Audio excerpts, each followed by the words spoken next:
Énergie, vie, avenir, la télévision des générations futures.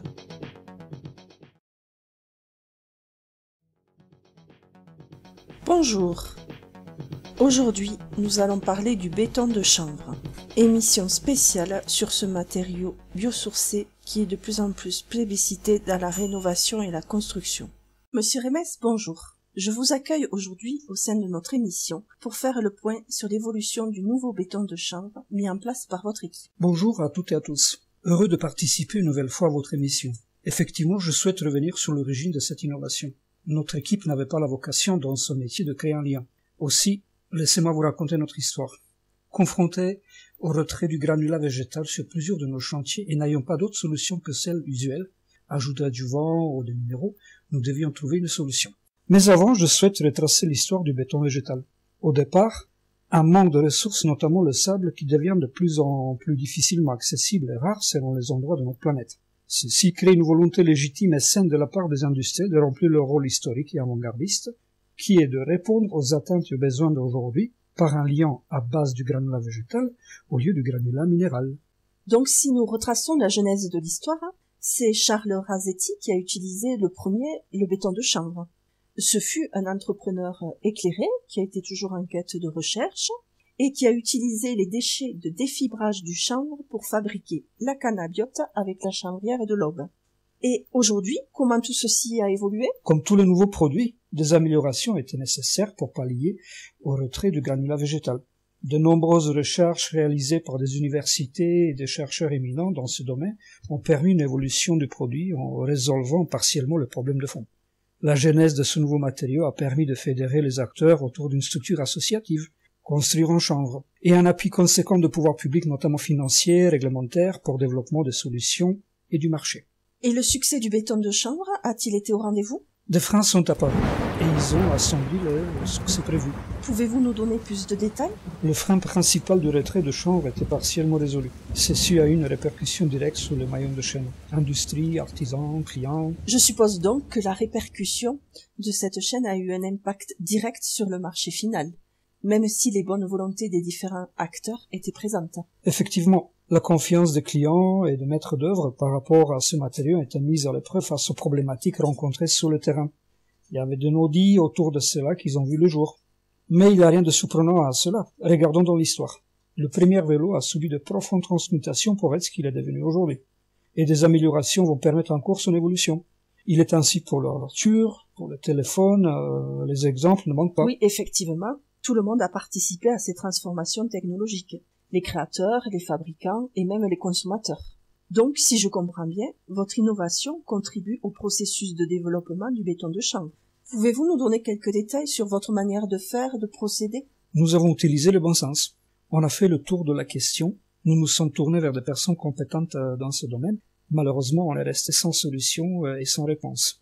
Puis nous avons lu de nombreuses études et des recherches dans ce domaine. Nous avons aussi minutieusement examiné nos différents chantiers, nos méthodes de travail, les matières utilisées, ainsi que des adjuvants. Et une fois la synthèse faite, nous avons trouvé une première solution immédiate pour répondre aux chantiers et aux réparations de désordre. Si je comprends bien, votre histoire a donc des similitudes avec celle de Monsieur Rasetti, qui était lui aussi également entrepreneur. En êtes-vous resté là? Mais non, nous avons fait comme lui. À ce moment-là, nous n'avons pas eu du tout la connaissance de Monsieur Rasetti, mais on voulait aboutir aussi. Notre volonté était de créer une matrice aboutie qui répond aux enjeux d'aujourd'hui. Moins de CO2, plus simple, moins cher et plus accessible, moins épais, plus isolant, et voilà. Et les résultats de cette persévérance ont-ils été au rendez-vous? Oui, en effet. Aujourd'hui, on peut dire que ce sont des résultats encourageants et prometteurs pour une solution au retrait, parmi d'autres qui sont en cours d'étude par d'autres acteurs, il ne faut pas les oublier. La filière nous a également permis de tester notre première éprouvette au sein du CRDA. C'est le Centre de recherche et développement d'Arago à Reims, et on le remercie pour leur intervention. Dans un premier temps, ces résultats nous ont permis de rectifier notre formulation au niveau de dosage des éléments qui la composent. Une fois les modifications faites, nous avons réalisé de nouveaux tests au sein de différents laboratoires. À travers ces résultats, nous pouvons dire que ce lion entre dans les critères d'exigence de construire en chanvre, même si les dernières doivent être validées par leur instance. Jusqu'alors, pour un mur banché, il fallait 2 sacs de 18 kg, soit 36 kg de liant pour 20 kg de chanvre.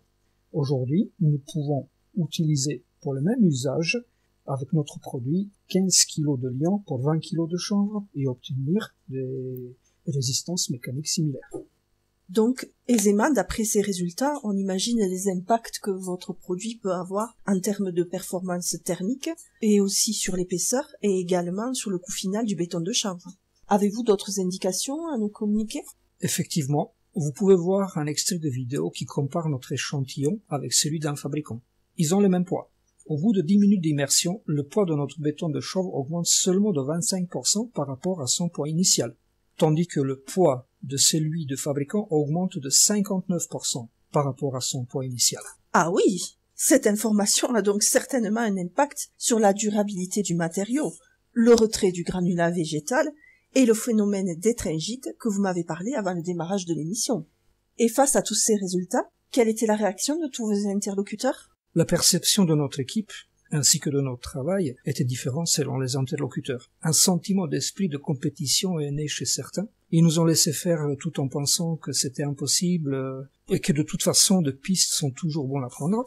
Deux autres nous ont simplement pas cru, car nous ne sommes pas des ingénieurs dans ce domaine, et il leur a paru ahurissant qu'une petite équipe avec peu de moyens puisse concevoir un nouveau produit de ce type, alors qu'une armada de scientifiques et d'universitaires y travaille dessus depuis plusieurs années, avec les moyens financiers humains en conséquence. D'autres ont pensé que ceci est possible, mais que ça sera très difficile pour le faire reconnaître et d'aboutir avec un partenaire en l'occurrence.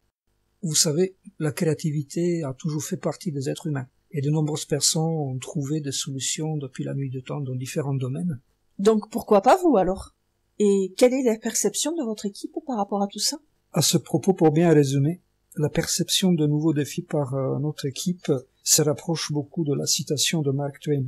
Alors je cite, « Ils ne savaient pas que c'était impossible, alors ils l'ont fait. » D'ailleurs, cette approche fait partie de notre manière d'être, et nous l'appliquons sur différentes thématiques qui se présentent à nous.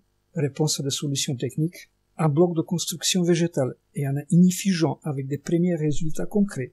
Réponse à des solutions administratives, nous sommes conscients que cette manière de travailler, d'être, est émergente et n'est pas propre seulement à nous. Et cette nouvelle manière d'être est-elle acceptée par les acteurs dans la chaîne traditionnelle, créateurs, fabricants, consommateurs? Notre équipe pense que cette manière d'être est compatible et acceptable et qu'elle peut trouver sa place, mais seulement à condition que la volonté des acteurs existe. Nous arrivons bientôt à la fin de notre émission. Quelle conclusion tirez-vous donc de cette expérience? Pour résumer, je reviens sur le cœur de la problématique, le retrait du granulat végétal. Notre expérience nous a permis de conclure la chose suivante. La conséquence de la mise sur le marché de béton de chanvre et de solutions partielles pour remédier à ce problème ont provoqué que notre place devient celle d'un formulateur nécessitant la création d'un mode opératoire pour rectifier immédiatement les difficultés auxquelles nous étions confrontés. Le point commun de tout ceci a laissé transparaître une souffrance de la part des clients, des artisans et des fabricants eux-mêmes, y compris la filière qui se démène depuis plusieurs années pour apporter des solutions et surtout des solutions sécurisantes. Actuellement, la situation figée et immobile permet de laisser transparaître qu'il faut trouver un but et mettre les moyens communs dans l'élaboration de nouveaux matériaux qui sont fiables, performants et sains.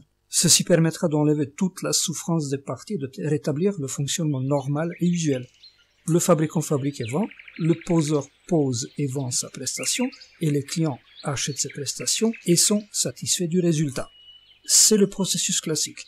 Ce qui est nouveau, c'est de concevoir un nouveau produit avec des acteurs qui n'ont pas la vocation, à prime abord, de le faire. Le but ultime de notre équipe était de créer une matrice nouvelle. C'était seulement une réponse à un besoin qui se présentait face à nous. Trouver une première solution, puis poursuivre son amélioration. Aujourd'hui, la juste rétribution de ce travail fourni par le biais d'un transfert de savoir-faire est une conséquence, et non pas un but en soi-même.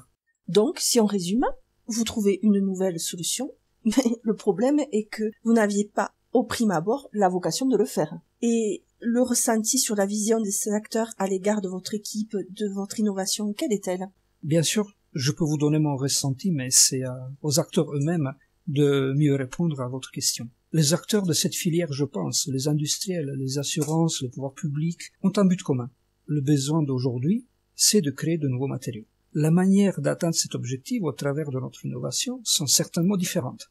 Voici ici trois de mes ressentis de ce que les acteurs pourront se dire, mais bien sûr, ceci est juste mon ressenti. et il faut le valider auprès d'eux. Primo, ils pourront se dire, cette équipe n'a pas la vocation à innover. Donc, on enterre cette innovation et on continue comme si rien ne se passait. Donc, dans ce cas-là, les problèmes, la souffrance restent et toujours présente. Oui, effectivement, vous avez raison. Secondo, ils pourront se dire, on récupère le maximum d'informations sur cette innovation et avec les années, on va trouver une solution au problème. Et dans ce cas-là, la souffrance serait résolue avec le temps. L'opérateur est ignoré, alors qu'il a rectifié le produit et figé le problème pour créer de nouvelles issues. L'interaction de l'opérateur avec ce qu'il a créé est interrompue. Ceci serait donc dommage pour le développement de nouveaux matériaux. Mais bien sûr, et tertio, on aligne des intérêts communs et on intègre l'opérateur dans l'interaction avec le processus du développement des matériaux nouveaux et avec sa manière de procéder. En ce qui nous concerne, nous restons ouverts sur ce point. Le choix d'agir appartient aux acteurs que nous avons déjà interpellés ou que nous allons interpeller dans le futur. En conclusion, et si on retrace certaines histoires, les nouvelles manières de faire, d'être, de penser ont contribué au progrès ainsi qu'à l'évolution. Ceci n'a toujours pas été facile et sans heurts, et nous avons souvent oublié la planète Terre sur laquelle nous vivons. Nos choix présents créent l'avenir pour nos générations futures, et nous n'avons pas beaucoup de temps devant nous pour agir et pour rectifier tout cela. Je vous souhaite, Monsieur Remes, à vous et à votre équipe, bonne chance. Et pour les personnes qui souhaitent soutenir et contribuer à ce projet, n'hésitez pas à les contacter par mail.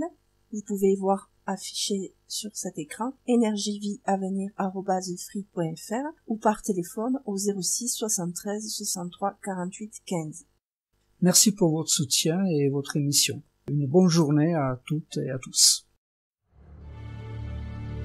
Alors, mon rêve est possible.